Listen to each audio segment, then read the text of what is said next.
Let us begin not upon the earth, but long, long before it.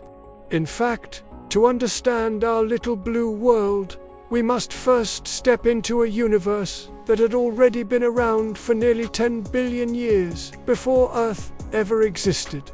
Quite humbling, isn't it?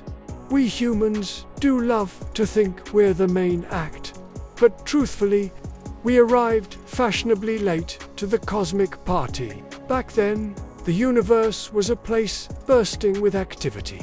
Enormous stars were living short but brilliant lives, igniting, shining, and then dying spectacularly in colossal supernova explosions. These stellar cataclysms scattered the building blocks of everything: hydrogen, carbon, oxygen, iron, into the depths of space. If you've ever wondered where the iron in your blood or the calcium in your bones came from, well, now you know.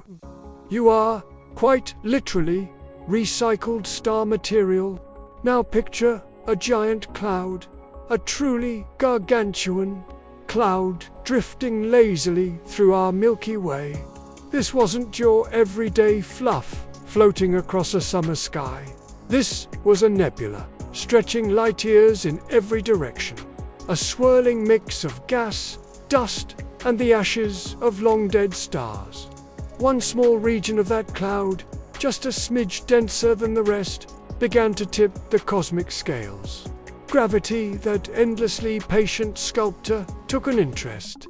And with gravity involved, things always get interesting. The cloud began to collapse inward, slowly at first, then faster, spinning like a cosmic figure skater pulling in their arms. This rotating disk flattened, tightened, heated, until, at its center, pressure finally reached the point of ignition. And just like that, in a blaze of nuclear fire, our sun was born. The sun was radiant, energetic, and in its early days, rather temperamental. It hurled intense solar winds outward, blowing away light gases from the inner solar system. But the larger bits, the rocky debris, stayed behind. Dust stuck to dust. Pebbles collided.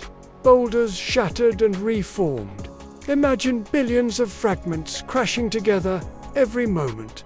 A violent construction site. Within this celestial chaos, the planets began to form.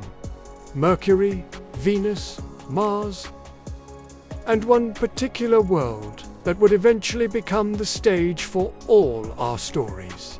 Earth, in its earliest days, was hardly the cozy home we know now. Picture a boiling, glowing sphere of molten rock. Its surface roared with lava. Comets and asteroids rained down relentlessly like cosmic hailstones. There were no oceans, no skies fit to breathe, only fire, fury, and a whole lot of banging and crashing. Strangely enough, this violent bombardment was essential. Many of those incoming visitors carried precious water and organic molecules. They didn't know it at the time, but they were delivering ingredients for something extraordinary.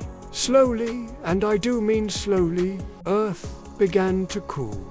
A thin crust formed over the molten ocean below. Volcanic gases built a primitive atmosphere thick with steam and carbon dioxide. In this blistering, chaotic world, the stage for the next chapter was being set.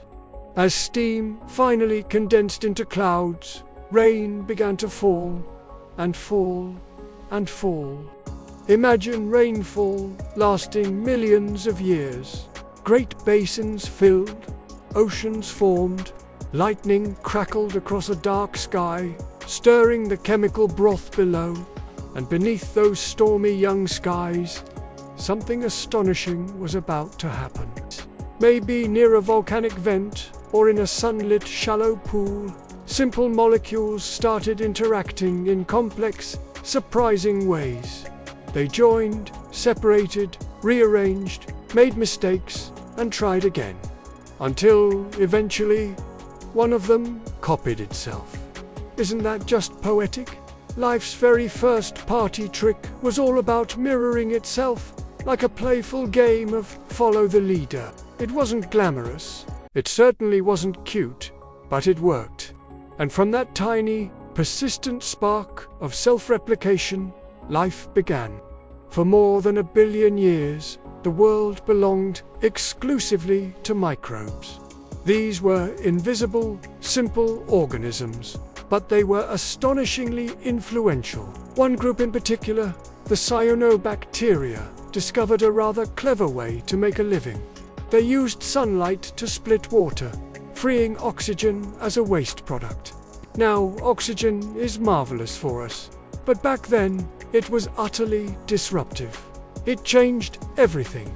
The atmosphere transformed, minerals rusted, and entire ecosystems shifted. This great oxidation event was one of the most significant turning points in Earth's history, and it was caused by organisms so tiny you could fit millions on the head of a pin. Never underestimate the little guys. Meanwhile, the planet itself was restless, constantly rearranging the furniture. Continents drifted around like slow-motion bumper cars. Mountains rose, eroded, and rose again. Volcanic eruptions pumped vital nutrients into the land and sea. Under these shifting, unpredictable conditions, life diversified. Simple cells evolved into complex ones with internal structures. These complex cells eventually teamed up, forming the first multicellular organisms. And once life went well, that's when creativity exploded. The oceans filled with strange and marvelous creatures. Plants colonized the land, and vertebrates followed them. Fish grew legs. Reptiles conquered the continents. Then came the dinosaurs, roaming the earth for over 150 million years. Dinosaurs had a reign that makes our human history seem like a quick footnote. But even the mighty dinosaurs couldn't escape the universe's wild sense of timing. A massive asteroid struck the Earth 66 million years ago, clearing space, quite literally, for mammals to rise. And after millions more years of evolution, adaptation, failure, struggle, and persistence, one branch of mammals developed curiosity, and tools, and language, and eventually, consciousness. Humans had arrived, and here we stand today, creatures made of stardust, living on a world forged in fire, shaped by water, sculpted by time, and refined by life itself. Take a moment to appreciate that. The oxygen you breathe was once expelled by ancient microbes. The calcium in your bones was forged inside dying stars. The water in your veins may have been delivered by comets billions of years ago. Our story is inseparable from Earth's story, and Earth's story is inseparable from the universe itself. So next time you look up at the night sky, remember, you aren't just observing the cosmos. You are part of it, a chapter in a 13.8 billion-year-old tale that is still being written. If you enjoyed this journey through time, don't forget to like and subscribe for more stories from our amazing universe.